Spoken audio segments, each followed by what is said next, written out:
வணக்கங்க.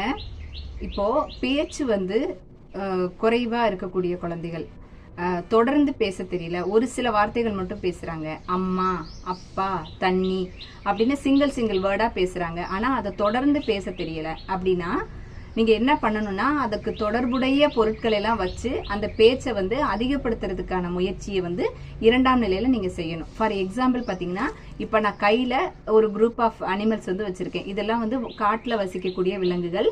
நமக்கு வந்து வைல்ட் அனிமல்ஸ் அப்படிங்கிற சார்ட் கிடைக்கும். அதுல சிங்கிள் பிக்சரா நீங்க வந்து சொல்லி கொடுத்துருப்பீங்க. அதே நேரத்துல அந்த வைல்ட் அனிமல்ஸ் வந்து பிக்சராவோ இல்ல இந்த மாதிரி 3D டாய்ஸாவோ நீங்க எடுத்துக்கிட்டு என்ன பண்ணணும் அப்படின்னா, அதை வந்து தொடர்ச்சியா வந்து கேட்கறதுக்கு, அந்த கொஷினை வந்து கொஞ்சம் லென்த்தா கேட்கறதுக்கு நீங்க முயற்சி செய்யுங்க. அதே மாதிரி கொஷின்ஸோட ஆன்சர் வந்து அவங்க வந்து ஒரு லென்த்தா சொல்றதுக்கும் நம்ம பழக்கணும். ஃபார் எக்ஸாம்பிள் வந்து இப்போ 4 அனிமல்ஸ் இங்க இருக்கு.